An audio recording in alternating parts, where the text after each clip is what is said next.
प्रिय विद्यार्थियों, सुप्रभात। संस्कृत की कक्षा में आपका स्वागत है।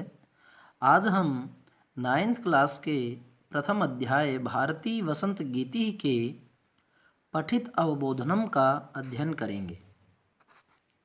पठित अवबोधनम में आपको अधोलिखितान पद्यांश पठित्वा अधोदत्तन प्रश्नान संस्कृत भाषाया उत्तरत।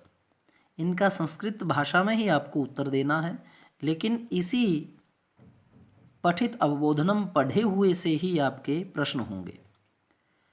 तो आपने ये पढ़ा हुआ है, उसी के अनुरूप आंसर देना है कि कवि जो है सरस्वती से किम निनादयितुम कथयति, क्या बजाने के लिए कहता है। तो यहाँ देखिए क्या कहता है कि निनादय बजाइए क्या, नवीनामय वाणी वीणाम।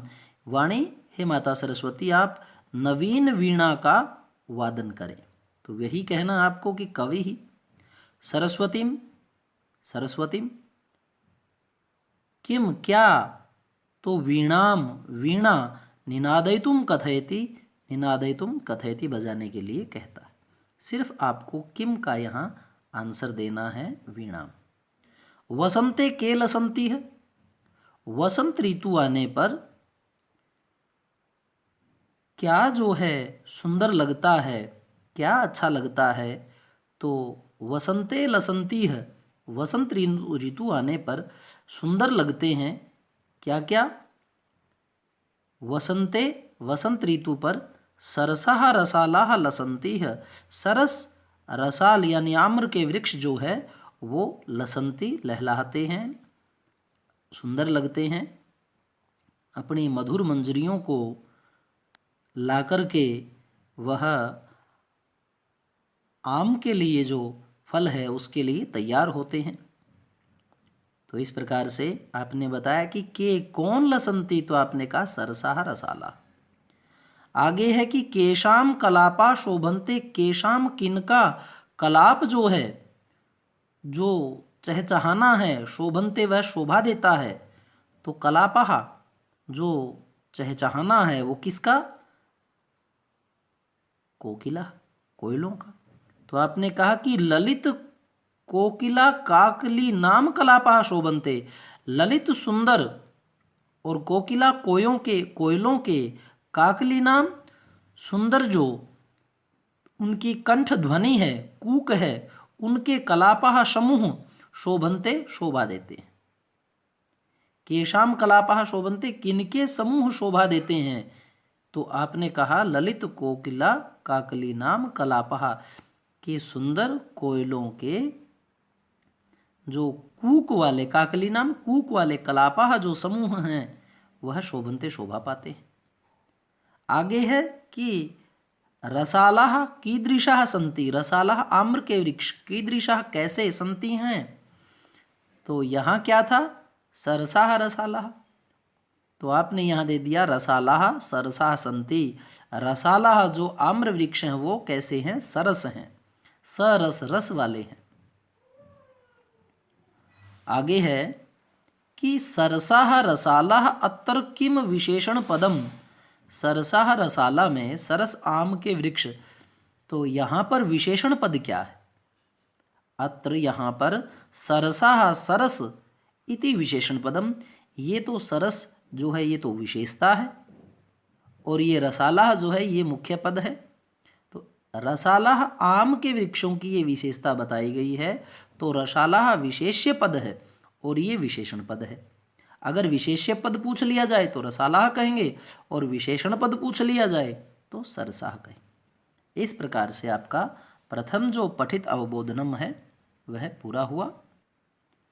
दूसरा जो इसका भाग है, वहति मंदम मंदम सनीरे समीरे कालिंदात मजाया सस्वा नीर तीरे नताम पंक्ति मालोक्य मधु माधवी नाम।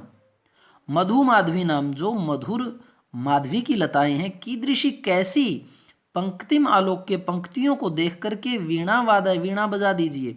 तो यहाँ था मधुर माधवी नाम, मधुर माधवी की जो लताएं हैं उनकी पंक्तियों को देख करके, लेकिन वो कैसी हैं, नताम झुकी हुई पंक्तियां हैं। यही हमारा आंसर है कि मधु माधवी नाम मधुर माधवी लताओं की नताम जो झुकी हुई पंक्तिम पंक्तियां हैं उनको आलोक्य देख करके वीणाम वादय वीणा का वादन कर दीजिए। आगे है कस्याह किसके तीरे किनारे पर सनीरम सविद नीरम वाटर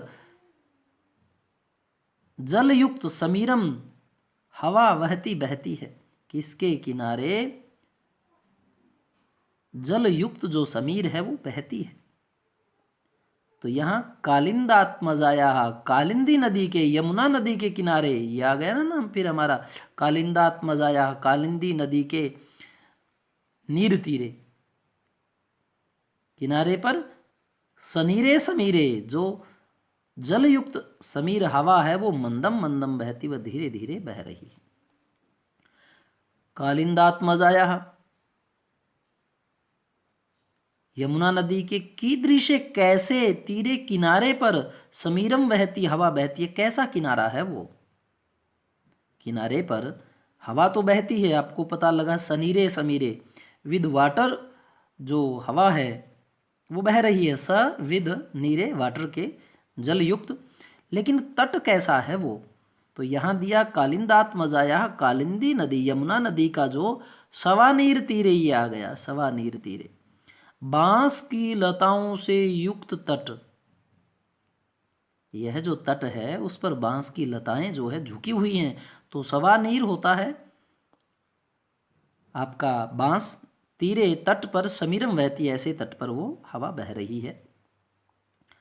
आगे है कासाम पंक्तिम किनकी या कैसी पंक्तिम पंक्तियों को आलोक्य देख करके वाणी माता सरस्वती वीणाम वादयती वीणा का वादन करेगी। कैसी पंक्तियां हैं वो?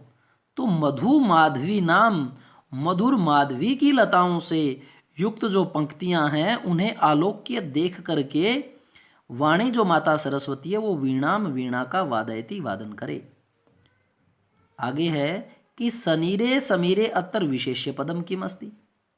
यहाँ पर हमारा विशेष्य पद पूछा यानी मुख्य शब्द जिसकी हमें विशेषता बतानी है वो मुख्य शब्द बताना है। सनीर है या समीर है? समीर हवा है और सनीर जलयुक्त, तो जलयुक्त तो इसका विशेषण हुआ। मुख्य शब्द तो हमारी हवा था ना, हवा को ही हम क्या कहेंगे? विशेष्य कहेंगे। अत्तर समीरे यानी जो हवा है इति विशेष्य पदमस्ति वही हमारा विशेष्य पद है। सनीरे तो जलयुक्त तो इसकी विशेषता होगी। यह इसी प्रकार है जैसे ये पेंसिल हमारा विशेष्य पद है और इसका यदि आप कलर बताओ तो विशेषण पद हो जाएगा, या इसकी गोलाई बताओ तो विशेषण पद हो जाएगा, या इसके गुण बताओ तो विशेषण पद हो जाएगा। तो इस प्रकार से प्रिय विद्यार्थियों आपको ये पठित अवबोधनम के दोनों पैराग्राफ जो है इनके प्रश्न और उत्तरों को आप लिख करके लाएंगे।